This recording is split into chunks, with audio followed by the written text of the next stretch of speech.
This happened in Kaduna, where a housewife, Linda Stephen, approached a customary court to seek divorce for no other reason than her husband, Felix Stephen, who pound her from midnight till dawn, and that she has no capacity for that level of engagement. And this raises the question of whether Linda and Stephen, each of them, know their expectations in marriage. For instance, a man will say he would like a lady who loves housework and cooking. Then,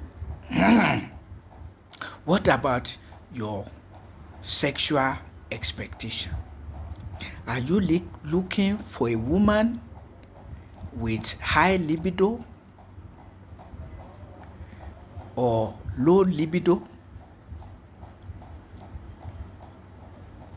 Or if the woman has low libido, why you will want,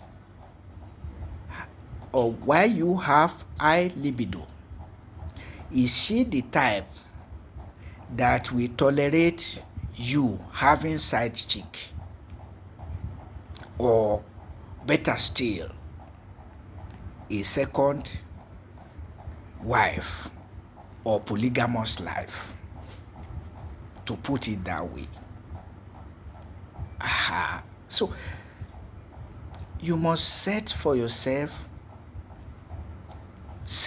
yourself what you want from marriage, from the other person, so that you are not disappointed in the person.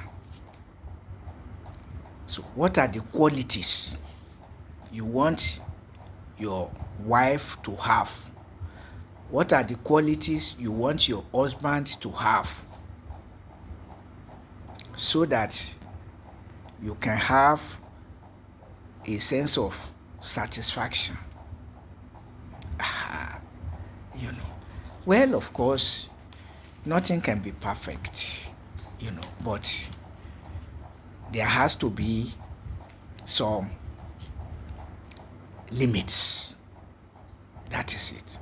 If, for instance, this pounding from midnight to till dawn were occasional, I doubt that Linda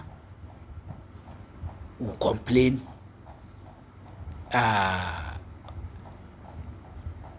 externally, if it were occasional. But it must have been habitual to Felix. But as I said, the ground or the expectations were not set. The qualities to look for were not set in the person you want to marry, with whom you want to share the rest of your life. So it's very important. But now the deed is done. Before we conclude with what Felix may do, their story, the stories of Linda and Felix Stephen, reminds me of an experience when I was living in a neighborhood. That morning, a housewife ran out of the house. It was in the morning. It was in the morning, early morning, but in the morning. People were already waking up to sweep the surrounding and the rest of it.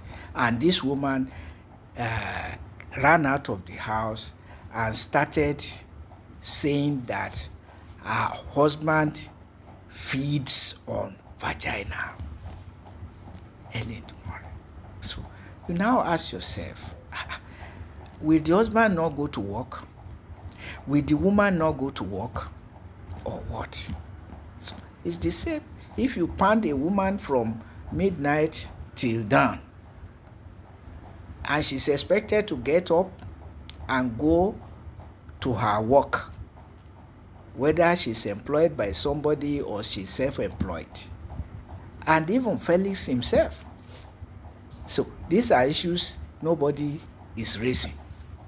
But what is more urgent is the way out. Will Linda tolerate that Felix should have a second wife? Granted that Felix can even afford second wife anyway. I also thought of having side chick, but you know, we are in the age of HIV and AIDS and any other venereal disease that you can think of, which may scare somebody, because Linda may then say, you can have side chick if you want, but the moment you have side chick, you will no longer climb me.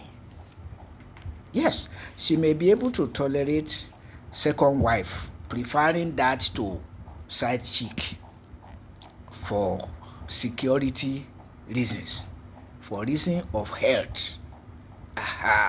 You know, so or Felix will just say, I cannot go with polygamy. I cannot afford side chick.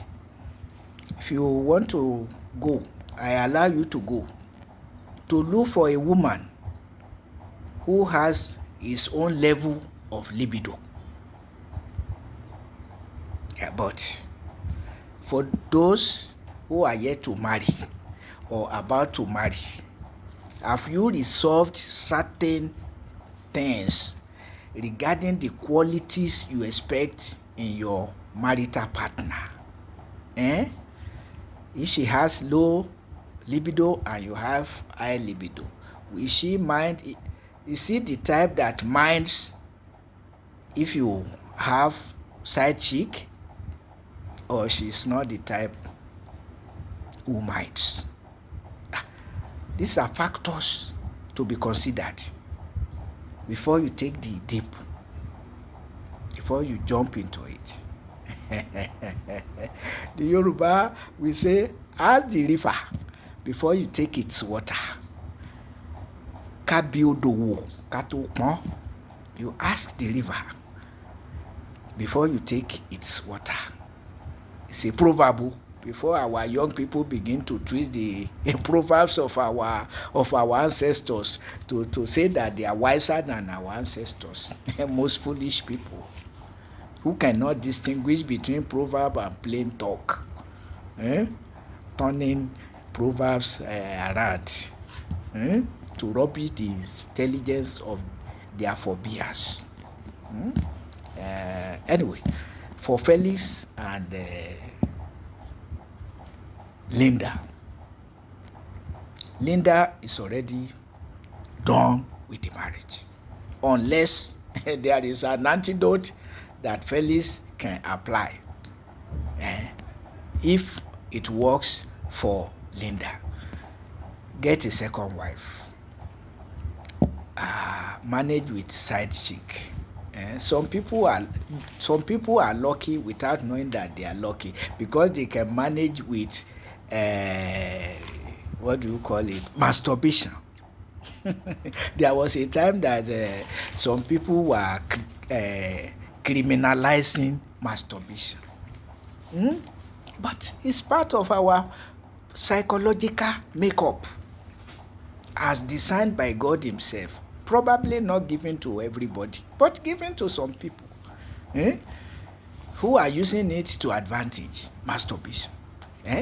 So such people will not go for rape, and they will not trouble a woman more than she can take.